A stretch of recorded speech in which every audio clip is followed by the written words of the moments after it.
What's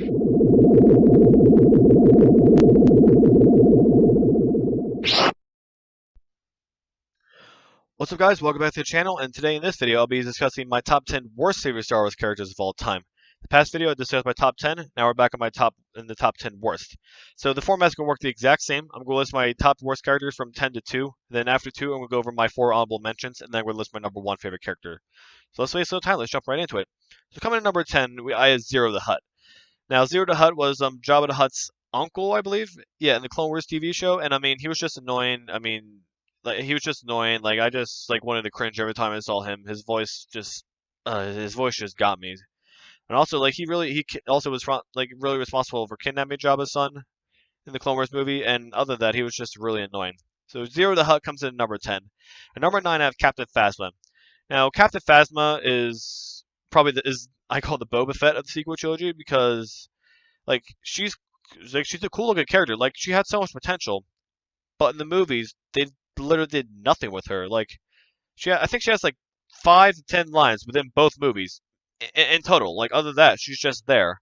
And like I said, like she had a lot of potential. They just did nothing with her in the movie. So Captain Phasma comes in at number 9 as the worst character.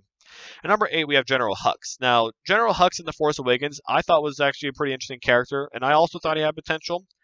However, The Last Jedi and Rise of Skywalker ultimately made him a joke.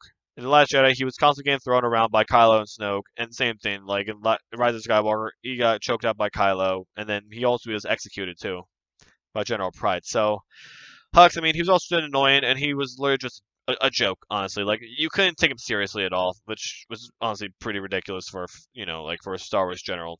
So Hux comes in at number 8. Number 7, I have the Ewoks. No need to explain why the Ewoks are on this list. They should not be able to defeat the Galactic Empire. That's all I'm going to say. At number 6, I have Boss Nass. Now, Boss Nass, for those of you who don't know, is Jar Jar's leader of the Phantom Menace. He did like when he mouthed his wife, all the saliva came out and just just really cringy. Doesn't have any backstory whatsoever, and just a bad character. At number 5, I have Vice Admiral Holdo. Now, Vice Admiral Holdo, with the exception of her sacrificing herself in the end, she didn't tell Poe her plan, which is one of the stupidest things in the entire Last Jedi, was that she didn't tell Poe her plan. Because if she just told Poe her plan, Poe would not have mutinied against her. So basically, Holdo, was pretty much responsible for a mutiny of, for Poe's mutiny, and I mean, she pretty much just made Poe look like a jerk in the movie, which I mean, he kind of did with just disobeying Leia's orders, but Holdo just elevated it even more. So Holdo's at number 5. And number 5 is Rose Tico. Now, the reason I do not hate the actor by any means. I mean, I honestly feel sorry for Kelly Marie Tran because I mean she got stuck with a bad character. All the all the fans who didn't like Last Jedi also hated on her as well. So ultimately, I feel sorry for her. But the problem with Rose is that she ultimately screwed the Resistance. Like when Finn was going to sacrifice himself, that would have been a very heroic death. However, and that ultimately would have saved the Resistance. However, Rose was obviously in love with Finn in The Last Jedi, and she comes and just rams him, smacks his speeder out of the way. Almost gets, not only does she almost get them both killed, but she pretty much screws the entire Resistance. So Rose is number 4 on the list. And number 3, I have Supreme Leader Snoke. Now, just Supreme Leader Snoke falls in the same category with Captain Phasma. He had a lot of potential, but they kill him off in Episode 8, and also did nothing with him. We got some explanation in Rise of Skywalker, but until then, we didn't know who he was, we didn't know where he came from, and he, like I said, he literally did nothing. So Snoke comes in at number 3. At number 2, I have Watto.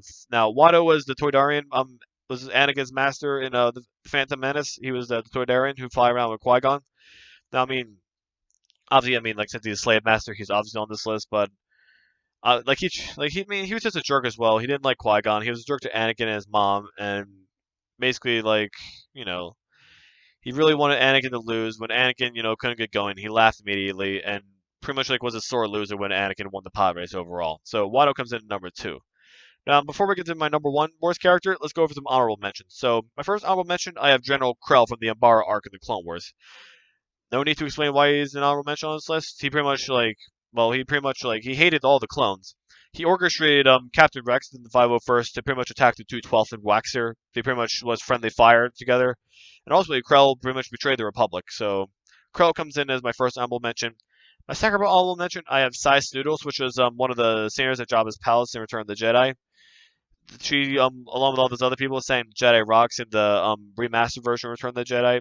Now, I mean, if you that was just cringe on every level. So that's why Noodles is an honorable mention. Third honorable mention goes to Nute Gunray. I mean, he was slimy, very deceptive. He was annoying. I mean, he was on all three of the movies, and I was happy when Anakin killed him in Revenge of the Sith. He was also annoying in Clone Wars too. He was like, do this, do that, blah blah blah, and all that stuff. So Nute Gunray is number 3 honorable mention. My last honorable mention, I have Commander Fox. Now, Commander Fox was just a jerk. I mean, he pretty much arrested Ahsoka, pretty much like even though like it looked like Ahsoka did it, even though she didn't, and he pretty much didn't like want to hear his story. So Commander Fox was one of the few commanders that didn't work directly with a Jedi, and that's why his relationship with a Jedi was so tense, and that's why all the other Jedi hated him as well.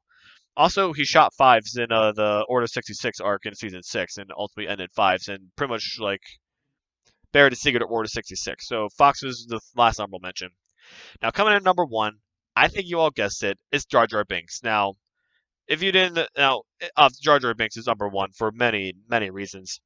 Now, first, he's just flat out annoying, and he was also really, really stupid in A Phantom Menace. But more importantly, which is something that I don't see a lot of people mention with Jar Jar, is that he was the one who gave emergency powers to Palpatine in Attack of the Clones.